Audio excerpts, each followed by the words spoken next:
Igor Girkin is a Z-Patriot who wants Russia to succeed. He just came out and said Russia's special military operation has failed. I'll get to that story in just a little bit. Before we do that, I want to talk about what's happened overnight and talk about the battlefield, and then we'll talk about why he's concluded that it's failed.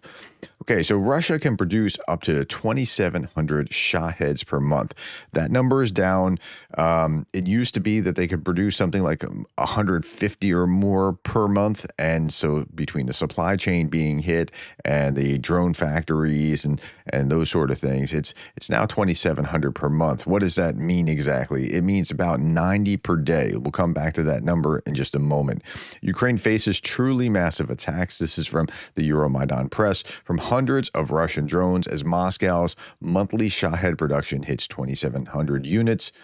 But it's hitting it again. It's climbing back up, creating what intelligence officials call a serious challenge for air defense systems. Again, the number is about 90 a month, give or take. All right, what happened last night? 91. So that's right on target. So I'm almost glad to see that, because when there's very low, I get nervous, and when it's very high, I'm like, okay, they've been stockpiling. That's why it's high. 91 Shahed and decoy drones were fired on Ukraine last night. Electronic warfare units and mobile fire groups intercepted or suppressed 68 of them. That's not a very good percentage. 18 struck targets, 8 sites, debris falling in 4 locations. Again, 68 out of 91. That's going to give us the 74% shoot down ratio, and that's pretty terrible. Like, very often they're above 90% or 95% even.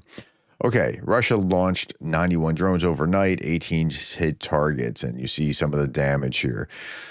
In just the first 5 days of September, Russia launched over 1,300 attack drones, nearly 900 guided aerial bombs, around 50 missiles of various types against Ukraine. So damage is being done.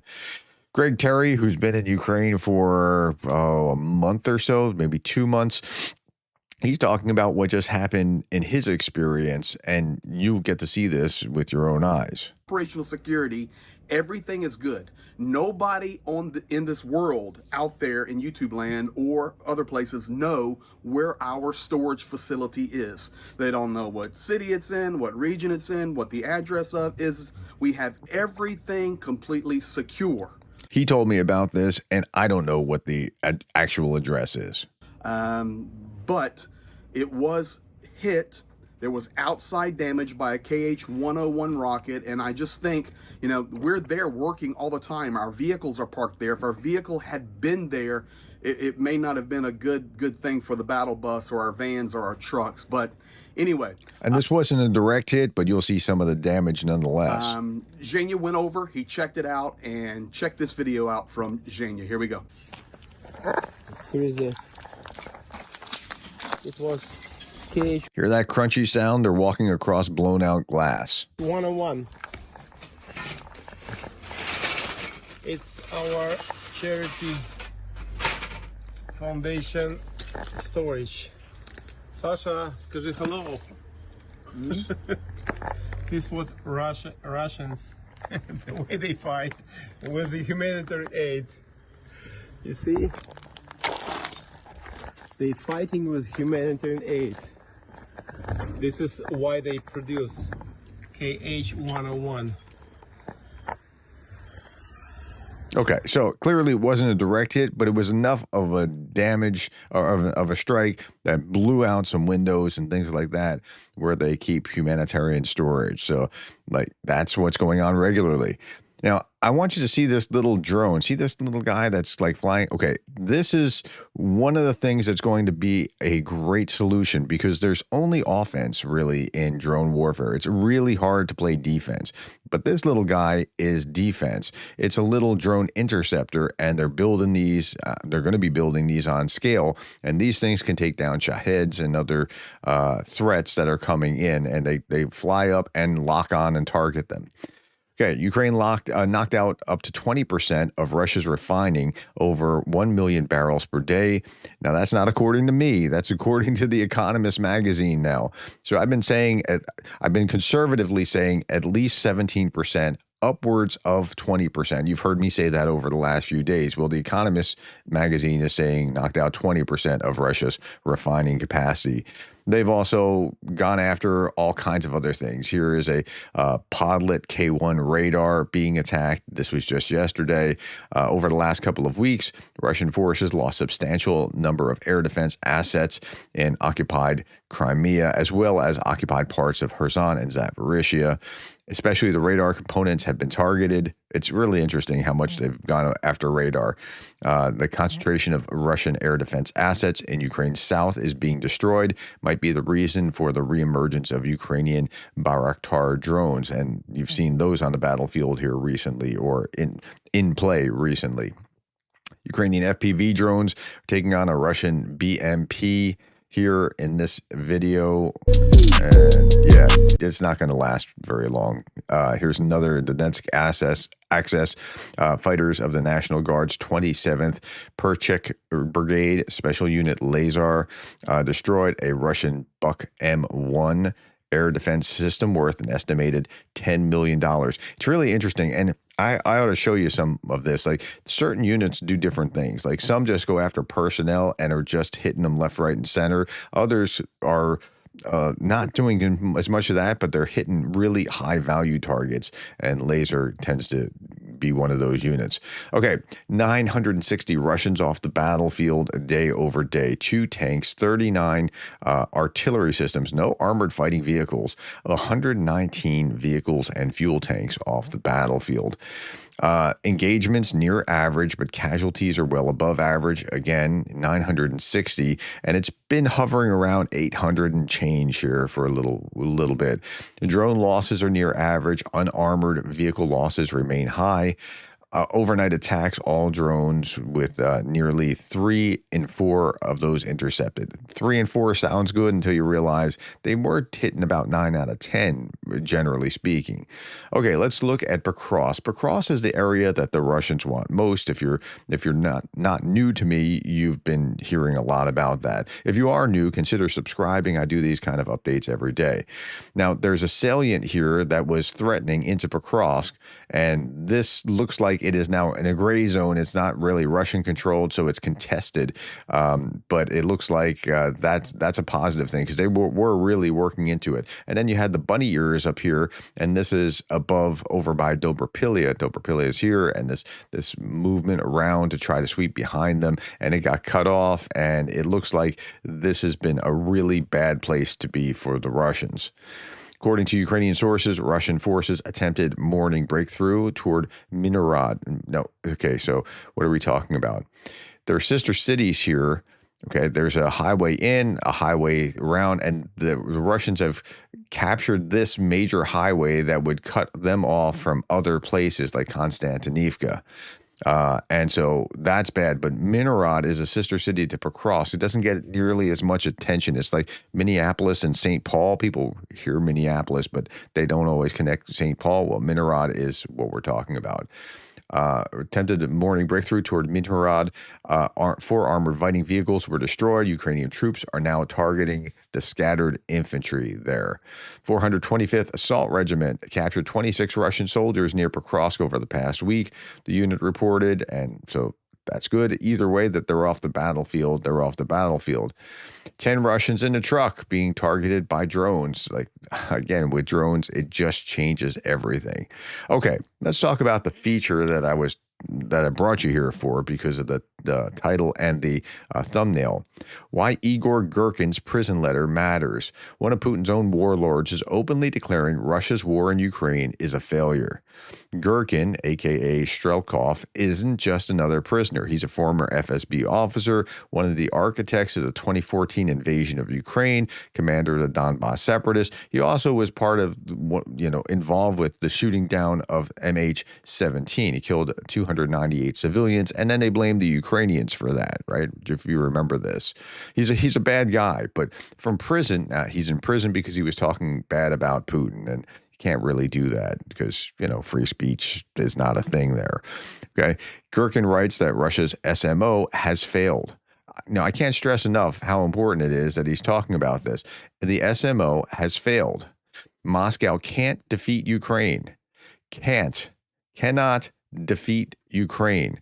Can't hold Kherson or Zaporizhia. Faces either capitulation or total war. This is the only alternative. Now, he's a Russian nationalist. He would opt for the total war option because he wants to see Ukraine knuckle under to Russia. But this is open defiance of Kremlin propaganda. Well, what do you mean, Gerdes? Well, here it is. Here was Putin just 3 days ago, and I started to put this video together, and I was like, I'll just leave this alone.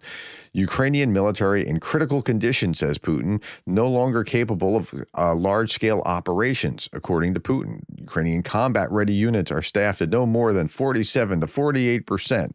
Now, whether that's true or he's making it up, and for my money, he's getting bad information. This is the official narrative coming from the man himself. Ukrainian military is constantly forced to redeploy units from one part of the front to the other.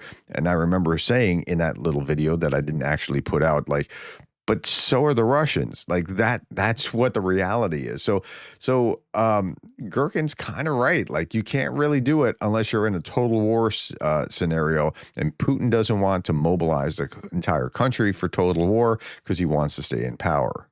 Girkin is a hardline nationalist who once led the war to carve up Ukraine. When he says the war is doomed, it pierces straight through the Kremlin's lies. I mean, it's a real contradiction to Putin's narrative. In today's Russia, even ultra hawks can't criticize the war. They're criticizing it because they want it to be successful, not because they want it to fail.